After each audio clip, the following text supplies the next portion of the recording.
ಅಂಗಡಿ ಮಾಲೀಕರು 2 ದಿನಗಳ ಗಡುವು ಫುಟ್ಪಾತ್ ತೆರವುಗೊಳಿಸದಿದ್ದರೆ ಕಾನೂನು ಕ್ರಮ. ಪಿಎಸ್ಐ ಸುನೀಲ್ ಕುಮಾರ್. ಶಿಡ್ಲಘಟ್ಟ ನಗರದ ಕಿರಿದಾದ ರಸ್ತೆಗಳಲ್ಲಿ ಫುಟ್ಪಾತ್ ಒತ್ತುವರಿ ಹಾಗೂ ಅಡ್ಡಾದಿಡ್ಡಿ ವಾಹನ ನಿಲುಗಡೆಯಿಂದ ಉಂಟಾಗುತ್ತಿರುವ ಸಂಚಾರ ಸಮಸ್ಯೆಯನ್ನು ನಿಯಂತ್ರಿಸಲು ಶಿಡ್ಲಘಟ್ಟ ನಗರ ಠಾಣೆಗೆ ಪೊಲೀಸರು ಕ್ರಮ ಕೈಗೊಂಡಿದ್ದಾರೆ. ನಗರ ಠಾಣೆ ಪಿಎಸ್ಐ ಸುನೀಲ್ ಕುಮಾರ್ ಅವರು ಹಿರಿಯ ಅಧಿಕಾರಿಗಳ ಮಾರ್ಗದರ್ಶನದಲ್ಲಿ ನಗರದ ಪ್ರಮುಖ ರಸ್ತೆಗಳಲ್ಲಿ ಸಂಚಾರ ಸುಗಮಗೊಳಿಸುವ ನಿಟ್ಟಿನಲ್ಲಿ ಕ್ರಮ ಕೈಗೊಳ್ಳಲಾಗುತ್ತಿದೆ ಎಂದು ಅವರು ತಿಳಿಸಿದ್ದಾರೆ. ಮುಖ್ಯ ರಸ್ತೆಯ ಫುಟ್ಪಾತ್ಗಳಲ್ಲಿ ಅಂಗಡಿ ಸಾಮಗ್ರಿಗಳನ್ನು ಇಟ್ಟು ಸಾರ್ವಜನಿಕರ ಓಡಾಟಕ್ಕೆ ಅಡ್ಡಿಪಡಿಸುತ್ತಿರುವ ಮಾಲೀಕರಿಗೆ ಅವುಗಳನ್ನು ತೆರವುಗೊಳಿಸುವಂತೆ 2 ದಿನ ಗಡುವು ನೀಡಲಾಗಿದೆ. ಗಡುವಿನೊಳಗಡೆ ತೆರವುಗೊಳಿಸದಿದ್ದರೆ ಪ್ರಕರಣವನ್ನು ದಾಖಲಿಸುವುದಾಗಿ ಸೇರಿದಂತೆ ಕಾನೂನು ಕ್ರಮ ಕೈಗೊಳ್ಳಲಾಗುವುದು ಎಂದು ಎಚ್ಚರಿಸಿದ್ದಾರೆ. ರಸ್ತೆಯ 2 ಬದಿಯಲ್ಲಿ ವಾಹನ ನಿಲುಗಡೆ ಸಂಚಾರಕ್ಕೆ ತೊಂದರೆಯಾಗುತ್ತಿರುವ ಹಿನ್ನೆಲೆಯಲ್ಲಿ ಪರ್ಯಾಯ ದಿನಗಳಲ್ಲಿ ಒಂದೊಂದು ಬದಿಯಲ್ಲಿ ವಾಹನ ಮಾತ್ರ ನಿಲುಗಡೆ ಅವಕಾಶ ಕಲ್ಪಿಸಲಾಗುವುದು. ನಿಗದಿತ ನಿಯಮ ಉಲ್ಲಂಘಿಸಿ ವಾಹನ ನಿಲ್ಲಿಸಿದರೆ ದಂಡ ವಿಧಿಸಲಾಗುವುದು ಎಂದು ಹೇಳಿದರು. ಹೆಲ್ಮೆಟ್ ಇಲ್ಲದೆ ವಾಹನ ಚಾಲನೆ ತಪ್ಪು, ಪಾರ್ಕಿಂಗ್, ಏಕಮುಖ ಸಂಚಾರ ನಿಯಮ ಉಲ್ಲಂಘನೆ, ಅಪ್ರಾಪ್ತರ ವಾಹನ ಚಾಲನೆ, ಕಾನೂನು ಬಾಹಿರ ಸೈಲೆನ್ಸರ್ ಬಳಕೆ ಸೇರಿದಂತೆ ಸಂಚಾರ ನಿಯಮ ಉಲ್ಲಂಘಿಸಿದವರ ವಿರುದ್ಧ ದಂಡ ವಿಧಿಸಲಾಗುವುದು ಎಂದು ತಿಳಿಸಿದರು. ಫುಟ್ಪಾತ್ ಮೇಲಿನ ಕಂಬಿಗಳು, ಸಾಮಗ್ರಿಗಳು ಹಾಗೂ ಸಾರ್ವಜನಿಕರ ಓಡಾಟಕ್ಕೆ ಅಡ್ಡಿಯಾಗುವ ಅಡೆತಡೆಗಳನ್ನು ತೆರವುಗೊಳಿಸುವಂತೆ ಸೂಚಿಸಲಾಗಿದೆ. ಅಗತ್ಯವಿರುವ ಕಡೆ ನಗರಸಭೆ ಸಹಕಾರದೊಂದಿಗೆ ಪರ್ಯಾಯ ವ್ಯವಸ್ಥೆ ಕಲ್ಪಿಸಲಾಗುವುದು. ಫುಟ್ಪಾತ್ ತೆರವು ಕಾರ್ಯಾಚರಣೆಯಲ್ಲಿ ಬೀದಿ ಬದಿ ವ್ಯಾಪಾರಿಗಳಿಗೆ ತೊಂದರೆಯಾಗದಂತೆ ಕ್ರಮ ಕೈಗೊಳ್ಳಲಾಗುವುದು. ಅವರ ಜೀವನೋಪಾಯಕ್ಕೆ ಧಕ್ಕೆಯಾಗದಂತೆ ನಗರಸಭೆ ಸಹಕಾರದೊಂದಿಗೆ ಪರ್ಯಾಯ ವ್ಯವಸ್ಥೆ ಕಲ್ಪಿಸಿ ಬಗ್ಗೆಯೂ ಚರ್ಚಿಸಲಾಗುವುದು ಎಂದು ಸುನೀಲ್ ಕುಮಾರ್ ಹೇಳಿದರು. ಸಾರ್ವಜನಿಕರು, ಅಂಗಡಿ ಮಾಲೀಕರು ಹಾಗೂ ವಾಹನ ಸವಾರರು ಪೊಲೀಸರೊಂದಿಗೆ ಸಹಕರಿಸಿ ಸಂಚಾರ ನಿಯಮವನ್ನು ಪಾಲಿಸುವ ಮೂಲಕ ನಗರ ಸಂಚಾರ ವ್ಯವಸ್ಥೆಯನ್ನು ಸುಗಮಗೊಳಿಸಲು ಕೈಜೋಡಿಸಬೇಕು ಎಂದು ಅವರು ಮನವಿ ಮಾಡಿದರು. ವರದಿ ಬಚ್ಚನಹಳ್ಳಿ ಲೋಕೇಶ್, ಶಿಡ್ಲಘಟ್ಟ. ಮಾರ್ಗದರ್ಶನದಲ್ಲಿ ನಾವು ಖಂಡಿತ ಒಳ್ಳೆ ಕೆಲಸ ಮಾಡೋದಕ್ಕೆ ಬಂದಿದ್ದೀವಿ. ಎಷ್ಟಾಗುತ್ತೋ ಅಷ್ಟು ನಮ್ಮಿಂದ ನಾಳೆ ದಿವಸ ನಾವು ಇಲ್ಲಿಂದ ಟ್ರಾನ್ಸ್ಫರ್ ಆಗೋದಾದ್ಮೇಲೆ ಕೂಡ ಇಂಥವ್ರು ಒಬ್ಬರು ಈ ಥರ ಎಲ್ಲ ಕೆಲಸ ಮಾಡಿದ್ದಾರೆ ಅಂತೇಳಿ ಜನ ನೆನೆಸ್ಕೊಳ್ಳೋಂಥ ಕೆಲಸಗಳ ನಾವು ಖಂಡಿತ ಮಾಡ್ತೀವಿ. ಬಂದಿದ್ದೀವಿ 2 ಡೇಸಲ್ಲಿ ಏನಾದರೂ ನೀವು ಫುಟ್ಪಾತ್ ತೆರವು ಮಾಡಿಲ್ಲ ಅಂತಂದರೆ ನಾವು ನೆಕ್ಸ್ಟ್ ಸ್ಟೆಪ್ಪು ಅವ್ರಿಗೆ ಪಿಡಿ ಕೇಸ್ ಹಾಕ್ತೀವಿ.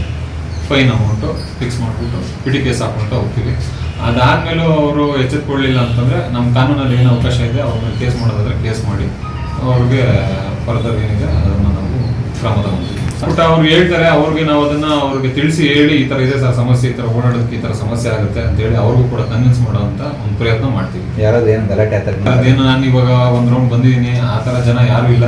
ಜನ ಒಳ್ಳೆಯವರಿದ್ದಾರೆ, ಹೇಳಿದ್ರೆ ಅರ್ಥ ಮಾಡ್ಕೊಳ್ಳೋರು ಇದ್ದಾರೆ, ಎಜುಕೇಟೆಡ್ಸ್ ಇದ್ದಾರೆ, ಅವ್ರಿಗೆ ಅರ್ಥ ನಾವು ಮಾಡಿಸ್ತೀವಿ. ಒಳ್ಳೆ ಬೀದಿ ಬದಿ ವ್ಯಾಪಾರಿಗಳಿಗೆ ತೊಂದರೆ ಆಗೋ ಥರ ಅಷ್ಟು ಯಾವುದೂ ಇಲ್ಲ. ಒಂದು 4-5 ತರಕಾರಿ ಅಂಗಡಿ ಇಟ್ಕೊಂಡಿದ್ದಾರೆ ಬಿಟ್ಟರೆ ತಳ್ಳಗಾಡಿಲಿ ಅಷ್ಟು ನಾನು ಹೆಚ್ಚು ಕಮ್ಮಿ ಆ ಸ್ಟ್ರೆಚ್ಚು ಒಂದು ಅರ್ಧ ಕಿಲೋಮೀಟರ್ ಇದೆ, 500-600 ಮೀಟರ್ಸ್ ಇದೆ. ಆ ಸ್ಟ್ರೆಚ್ಚಲ್ಲಿ ಒಂದು 3-4 ಮಾತ್ರ ತಳ್ಳಗಾಡಿಲಿ ಕೊನೆಗೆ ಇಟ್ಕೊಂಡಿದ್ದಾರೆ. ಅದು ಬಿಟ್ಟು ಎಲ್ಲ ಇವ್ರು ಅಕ್ವೈರ್ ಮಾಡ್ಕೊಂಡಿರೋದು. ಯಾರು ಈ ಬಾಡಿಗೆಗಿದ್ದಾರೆ ಅಂಗಡಿಗಳು ಅವರೇ ಅವ್ರ ಐಟಮ್ನ ಹೊರಗಡೆ ಇಟ್ಕೊಂಡಿರೋದು ಫುಟ್ಪಾತ್ ಮೇಲೆ. ಅದನ್ನ ಅವರು ಕ್ಲಿಯರ್ ಮಾಡ್ಬೋದು. ಏನು ಅಂತ ಬೀದಿ ಬದಿ ವ್ಯಾಪಾರಿಗಳು ಯಾರು ಇಲ್ಲ, ಅದೇನು ಸಮಸ್ಯೆ ಆಗಲ್ಲ ಸರ್.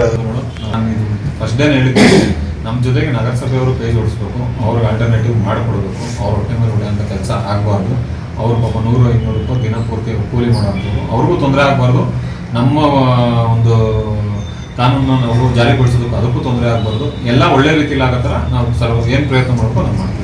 ಅಡ್ಡ ಬರ್ತವೆ ಫುಟ್ಪಾತ್ ಮಾರ್ಜಿನಲ್ಲಿ ಏನಿದೆ ಕಂಬಿಗಳು, ಅದನ್ನ ತೆರವುಗೊಳಿಸ್ಕೋಬೇಕು. ಅಟ್ಲೀಸ್ಟ್ ಮೇಲ್ಗಡೆ ಇದ್ರೆ ಓಡಾಡೋರಿಗೆ ತೊಂದರೆ ಆಗಬಾರ್ದು. ಆ ರೀತಿ ಅವ್ರೇನೋ ನೆರಳಿಗೋಸ್ಕರ ಹಾಕೊಂಡಿದ್ರೆ ಅದೇನು ಸಮಸ್ಯೆ ಆಗಲ್ಲ. ಈ ಕಂಬಿಗಳೇನಾದ್ರೂ ಅಡ್ಡ ಇದ್ದು ಓಡಾಡೋದಕ್ಕೆ ತೊಂದರೆ ಆಗ್ತದೆ ಅಂದ್ರೆ ಅದನ್ನು ಕಟ್ ಮಾಡಿಬಿಟ್ಟು ತೆರವುಗೊಳಿಸ್ಬೇಕು ಅಂತ ಹೇಳಿ ನಾನು ಕ್ಲಿಯರ್ ಆಗಿ ಹೇಳಿದ್ದೀನಿ. ಅವರು ಇಲ್ಲಿಂದ ಸ್ಟೆಪ್ಸ್ ಇಟ್ಕೊಂಡಿದ್ದಾರೆ. ಈಗ ಅವ್ರ ಮನೆಗೆ ಅದೇ ಜಾಗದಲ್ಲಿ ಹೋಗ್ಬೇಕು. ಅದೊಂದು ಕ್ರಿಟಿಕಲ್ ಇದೆ. ನಾನು ಅದನ್ನ ಇಂಜಿನಿಯರ್ ಯಾರಾದ್ರು ಇದ್ರೆ ನಗರಸಭೆಯವರು ಅವ್ರನ್ನ ಮಾತಾಡಿ ಅದಕ್ಕೆ ಏನಾದ್ರು ಆಲ್ಟರ್ನೇಟಿವ್ ಮಾಡ್ಬೋದು ಅಂತ ನೋಡ್ತೀವಿ. ಕೆಲವು ಅಂಗಡಿ ಬಿಟ್ಟು ನೀವು ಅದನ್ನು ತೆರವುಗೊಳಿಸ್ಕೋಬೇಕು ಅಂತ ಹೇಳಿದ್ದೀನಿ. ಅಟ್ಲೀಸ್ಟ್ ಸ್ಟೆಪ್ಸ್ ಮೇಲೆ ಆದ್ರೂ ಜನಗಳು ಓಡಾಡೋದಕ್ಕೆ ನೀವು ಅವಕಾಶ ಮಾಡ್ಕೊಡ್ಬೇಕು. ಸ್ಟೆಪ್ಸ್ ಏನ್ ಕಟ್ಬಿಟ್ಟಿದ್ರೆ ಆಗೋಗಿದೆ. ಇಲ್ಲಾಂತಂದ್ರೆ ನಿಮ್ಮ ಹತ್ರ ಏನಾದ್ರು ಆರ್ಡರ್ಸ್ ಇದ್ರೆ ತೋರಿಸಿ ಅಂತ ಹೇಳಿದ್ದೀನಿ. ನಾವು ಕಟ್ಕೊಂಡಿರೋದಕ್ಕೆ ಇಲ್ಲ ಇಲ್ಲಿಗಲ್ ಇದ್ರೆ ನೀವು ಆ ಜಾಗನ ಬಿಟ್ಟು ನೀವು ಒಳಗಡೆ ಹಾಕ್ಬಿಡಿ ಅಂತ ಹೇಳಿದ್ದೀನಿ. ಇದೊಂದು ವ್ಯವಸ್ಥೆ ಮಾಡೋಣ. ಎಲ್ಲರೂ ನೀವು ಕೈ ಜೋಡಿಸಿದ್ರೆ, ನಮ್ಮ ನಗರಸಭೆಯವರು ಕೈ ಜೋಡಿಸಿದ್ರೆ ಈ ಥರ ಆಲ್ಟರ್ನೇಟಿವ್ ಡೇಸಲ್ಲಿ ಪಾರ್ಕಿಂಗ್ ವ್ಯವಸ್ಥೆ ಮಾಡಿ ನೀಟಾಗಿ ಫುಟ್ಪಾತ್ನ ತೆರವು ಮಾಡಿದ್ರೆ ಆರಾಮ ಮಕ್ಕಳು ಓಡೋದು ಇರುತ್ತೆ. ಮತ್ತೆ ಇವ್ರು ಅಂಗಡಿಯವ್ರಿಗೆ ಹೇಳಿದ್ದೀವಿ, ಆಲ್ಟರ್ನೇಟಿವ್ ಡೇಸಲ್ಲಿ ನಾವು ಏನು ಮಾಡಿರ್ತೀವಿ ಆ ಟೈಮಲ್ಲಿ 2 ಕಡೆ ಪಾರ್ಕಿಂಗ್ ಆಗಬಾರ್ದು. ನಿಮ್ಮ ಜವಾಬ್ದಾರಿ ಕೂಡ ಇದೆ. ಈ ಥರ ನೋಡಪ್ಪ, ಇವತ್ತು ಈ ಕಡೆ ಮಾಡೋಂಗಿಲ್ಲ ಪಾರ್ಕಿಂಗ್, ಆ ಕಡೆ ಜಾಗ ಇದೆ, ನಿಮಗೆ ಅವಕಾಶ ಮಾಡ್ಕೊಂಡಿದ್ದಾರೆ.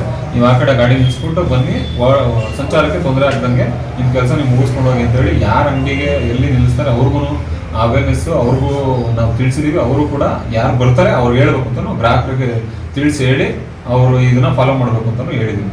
1 or 2 ಡೇಸ್ ನಾವು ನೋಡ್ತೀವಿ, ಮತ್ತೆ ನಾವು ರೌಂಡ್ಸಲ್ಲಿ ಇರ್ತೀವಿ.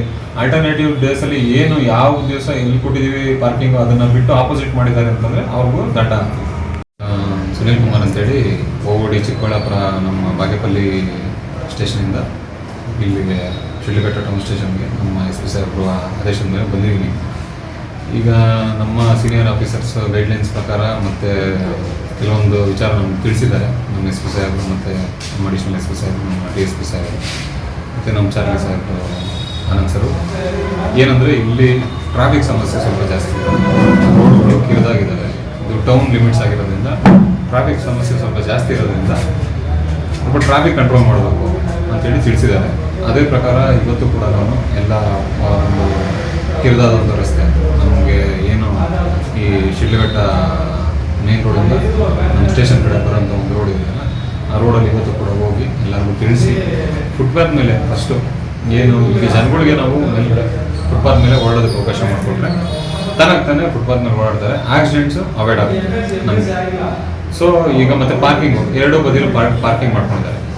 ನಮ್ಮ ಪ್ಲಾನ್ ಏನಿದೆ ಅಂತಂದರೆ ಆಲ್ಟರ್ನೇಟಿವ್ ಬೇಸ್ ಒಂದು ಕಡೆ ಪಾರ್ಕಿಂಗ್ ಮಾಡಿಕೊಂಡು ಪಾರ್ಕಿಂಗ್ ಮಾಡೋದಕ್ಕೂ ಸಮಸ್ಯೆ ಆಗ್ಬೋದು, ಜನಗಳು ಓಡಾಡೋದಕ್ಕೂ ಸಮಸ್ಯೆ ಆಗ್ಬೋದು, ಆಕ್ಸಿಡೆಂಟ್ಸು ಅವಾಯ್ಡ್ ಆಗುತ್ತೆ ಅಂತೇಳಿ ಈಗ ನಾವು ಶುರು ಮಾಡಿದ್ದೀವಿ.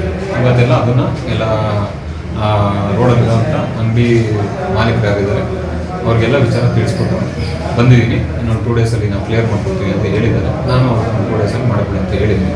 ಆ ಪ್ರಕಾರ ಅವ್ರು ಕ್ಲಿಯರ್ ಮಾಡಿಕೊಂಡ್ರೆ ನಮಗೆ ಅಲ್ಲಿ ಒಂದು ಸುಲಲಿತವಾಗಿ ಜನಗಳು ಓಡಾಡೋದಕ್ಕೂ ಸಮಸ್ಯೆ ಆಗಲ್ಲ, ಗಾಡಿಗಳು ಟ್ರಾಫಿಕ್ ಕೂಡ ನಮಗಾಗಲ್ಲ. ಇದಾದಮೇಲೆ ನೆಕ್ಸ್ಟ್ ಹಂತದಲ್ಲಿ ಈ ಟ್ರಾಫಿಕ್ ರೂಲ್ಸ್ ಏನಿದೆ ಅದನ್ನು ಬ್ರೇಕ್ ಮಾಡೋ 2 ವೀಲರ್ಸ್ ಆಗಿರಲಿ, 4 ವೀಲರ್ಸ್ ಆಗಿರಲಿ, ಈ ಆಟೋದವರು, ಈ ದೊಡ್ಡ ಗಾಡಿಗಳು, ಯಾವುದೇ ರೀತಿಯಾದಂಥ ಗಾಡಿಗಳು ಕೂಡ ಯಾವುದೇ ವೈಲೇಷನ್ ಆಗಬಾರ್ದು. ನಮಗೆ ಟ್ರಾಫಿಕ್ ವೈಲೇಷನ್ ಇರಬಾರ್ದು. ಈ ಟ್ರಾಫಿಕ್ ರೂಲ್ಸ್ ಏನು ಮಾಡಿದ್ದೀವಿ ಆ ರೂಲ್ಸ್ನ ಕಡ್ಡಾಯವಾಗಿ ಫಾಲೋ ಮಾಡಬೇಕು. ನಾವು ಇದ್ರ ಬಗ್ಗೆ ಅವೇರ್ನೆಸ್ ಆಲ್ರೆಡಿ ತುಂಬ ಆಗಿದೆ.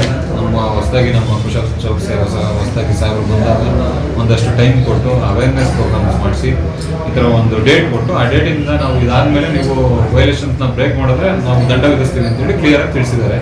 ಅದೇ ಪ್ರಕಾರ ನಾವು ಇವಾಗ ಅವೇರ್ನೆಸ್ ಜೊತೆಗೆ ದಂಡ ಕೂಡ ಹಾಕ್ತೀವಿ. ಅವರು ಹೆಲ್ಮೆಟ್ ಆಗಿರ್ಬೋದು, ರಾಂಗ್ ಪಾರ್ಕಿಂಗ್ ಆಗಿರ್ಬೋದು, ಒನ್ ವೇ ಡ್ರೈವಿಂಗ್ ಆಗಿರ್ಬೋದು, ಮೈನರ್ ಡ್ರೈವಿಂಗ್ ಆಗಿರ್ಬೋದು, ಆಲ್ಟರ್ನೇಟಿವ್ ಸೈಲೆನ್ಸರ್ ಆಗಿರ್ಬೋದು, ಈ ಥರದ್ದು ಯಾವುದೇ ರೀತಿ ವೈಲೆನ್ಸ್ ಮಾಡಿದ್ರು ಕೂಡ ನಾವು ದಂಡ ಅಂತೂ ಹಾಕ್ತೀವಿ. ದಂಡ ಹಾಕ್ತೀರಾ ಯಾವುದೇ ಕಾರಣಕ್ಕೂ ಬಿಡಲ್ಲ. ಆಮೇಲೆ ಈ ಬಗ್ಗೆ ಎಲ್ಲ ನಮ್ಮ ಈ ಲೋಕಲ್ ಲೀಡರ್ಸ್ಗಳು ಗೊತ್ತಿದೆ. ಅವರು ಕೂಡ ಈ ಎಲ್ಲ ಜನಗಳಿಗೆ ಇದ್ರ ಬಗ್ಗೆ ಅವೇರ್ನೆಸ್ ಮಾಡಿದ್ದಾರೆ. ದಯವಿಟ್ಟು ಪೊಲೀಸ್ ಅವರು ಯಾರು ಒಳ್ಳೇದಕ್ಕೆ ಹೇಳೋದು ದಯವಿಟ್ಟು ಅದನ್ನು ರೂಲ್ಸ್ ಏನು ಹೇಳ್ತಾರೆ ಅದನ್ನು ಫಾಲೋ ಮಾಡಿ ಅಂತೇಳಿ ಇದುವರೆಗೂ ತಿಳಿಸಿದ್ದಾರೆ. ಇದಾದಮೇಲೂ ಕೂಡ ಅವರು ಇದೇ ಥರ ನಾನು ವೈಲೇಟ್ ಮಾಡ್ತೀನಿ, ಏನು ಮಾಡ್ತಾರೆ ನೋಡೋಣ ಅಂದರೆ 100% ನಾವು ದಂಡ ಹಾಕ್ತೀವಿ. ನಾವು ಜನಸ್ನೇಹಿ ಪೊಲೀಸರಿಗೆ ಒತ್ತು ಕೊಡುವಂಥವ್ರು. ಅದೇ ರೀತಿ ಜನಗಳು ನಮಗೆ ನಾವೇನು ಅವ್ರಿಗೆ ಹೇಳ್ತೀವಿ, ಅವ್ರು ಒಳ್ಳೇದಕ್ಕೆ ಹೇಳ್ತೀವಿ, ಅದನ್ನು ಅವ್ರು ಫಾಲೋ ಮಾಡಿದ್ರೆ ಇಲ್ಲಿ ಎಲ್ಲೆಣ್ಣೂ ಚೆನ್ನಾಗಿರುತ್ತೆ, ಟ್ರಾಫಿಕ್ಕು ಚೆನ್ನಾಗಿರುತ್ತೆ, ಮತ್ತು ಕ್ರೈಮ್ಸ್ ಕೂಡ ಅವಾಯ್ಡ್ ಆಗುತ್ತೆ. ಅದಕ್ಕೆ ಬೇಕಾದಂಥ ಕ್ರಮಗಳನ್ನು ನಾವು ತಗೊತೀವಿ. ಓಡಾಡೋದಕ್ಕೆ ಅವ್ರಿಗೆ ಎಲ್ಲರಿಗೂ ಕರೆದು ಹೇಳ್ತೀವಿ, ಆಯಿತಾ? ಅವನೇನು ದೊಡ್ಡ ಗಾಡಿ ಏನು ಏನು ಪಡೆದಿದೆ ಏನಪ್ಪ ಏನು ಸ್ಟ್ಯಾಂಡ್